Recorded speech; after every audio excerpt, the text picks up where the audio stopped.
तो हेलो दोस्तों, कैसे हैं आप सब। मेरा नाम है कमल और आप देख रहे हैं द स्टोरी। दोस्तों, ये कहानी हिमाचल प्रदेश की, जो कि शिमला के पास स्थिति एक छोटा सा गांव दारचा की होने वाली है, जो कि एक सच्ची घटना पे आधारित है। तो चलिए कहानी शुरू करते हैं।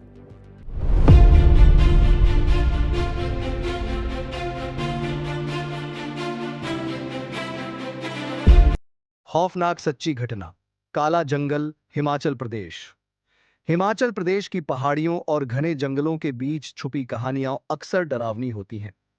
ऐसी ही एक घटना 2015 में शिमला के पास के गांव धारचा में घटी, जिसे सुनने के बाद लोग आज भी उस जगह जाने से कतराते हैं। यह कहानी है चार दोस्तों की, जो एडवेंचर के शौक में अपनी जान पर खेल गए और एक ऐसी भयानक हकीकत का सामना किया जिसे वे कभी भूल नहीं पाए। सफर की शुरुआत।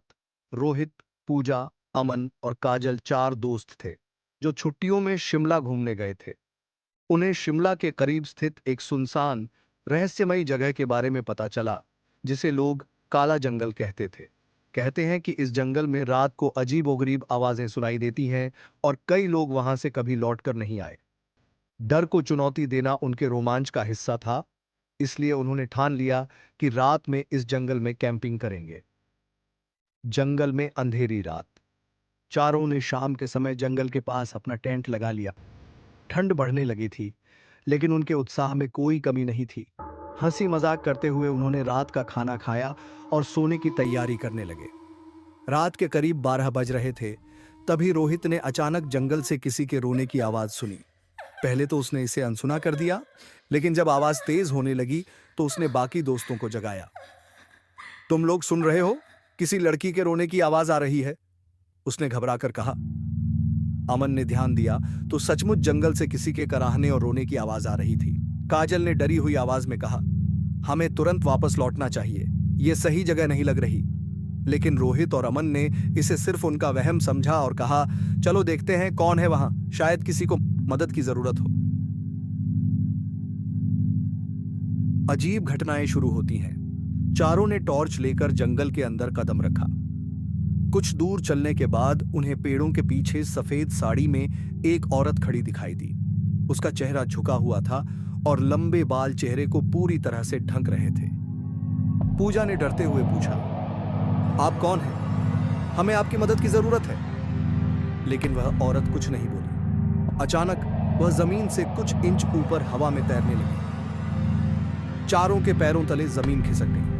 अब उन्हें समझ आ गया था कि वे किसी भूतिया शक्ति के चंगुल में हैं। घबराकर उन्होंने वापस टेंट की तरफ भागना शुरू किया, लेकिन जंगल में रास्ता जैसे गुम हो गया था। जो भी दिशा में जाते, वही पेड़ और वही झाड़ियां सामने आ जाती। ऐसा लगा जैसे कोई अदृश्य शक्ति उन्हें घेर रही हो। दरवाजा जो कभी नहीं खुला, भागते भागते वे एक पुरानी टूटी फूटी हवेली के पास पहुंच गए। उन्हें बाहर रुकने की जगह नहीं दिखी, तो मजबूर होकर वे हवेली के अंदर चले गए। हवेली के दरवाजे भारी आवाज के साथ बंद हो गए और तभी अचानक पूरे घर में भयानक ठंड फैल गई। अमन ने दरवाजा खोलने की कोशिश की, लेकिन वह अंदर से बंद हो चुका था। चारों अब बुरी तरह फंस चुके थे। तभी एक पुराना रेडियो अपने आप चालू हो गया और उसमें से किसी औरत की फुसफुसाती आवाज आने लगी, तुम यहां क्यों आए? अब तुम नहीं बच पाओगे। चारों चीख पड़े और अंधाधुंध दरवाजे और खिड़कियां पीटने लगे, लेकिन सब बेकार था। हवेली में एक अजीब सी दुर्गंध फैल गई, जैसे कोई चीज सड़ रही हो। एक के बाद एक गायब होते लोग। अचानक रोहित ने महसूस किया कि पूजा उसके बगल में नहीं है। वह घबराकर बाकी दोनों से बोला, पूजा कहाँ है? तीनों ने पूरे घर में उसे ढूंढने की कोशिश की, लेकिन पूजा का कोई अता पता नहीं चला। तभी अचानक काजल की भी चीख सुनाई दी और वह भी गायब हो गई। अब सिर्फ रोहित और अमन बचे थे। दोनों ने एक दूसरे का हाथ कसकर पकड़ लिया और चीखते हुए दरवाजे को तोड़ने की कोशिश करने लगे। तभी दरवाजा खुद ब खुद खुल गया और बाहर सुबह की हल्की रोशनी दिखाई दी। दोनों भागते हुए बाहर निकले, लेकिन जंगल में लौटकर देखा तो काजल और पूजा का कहीं कोई नामो निशान नहीं था। डर कांत जो कभी खत्म नहीं हुआ। अमन और रोहित जैसे तैसे गांव लौटे और पूरी घटना के बारे में बताया।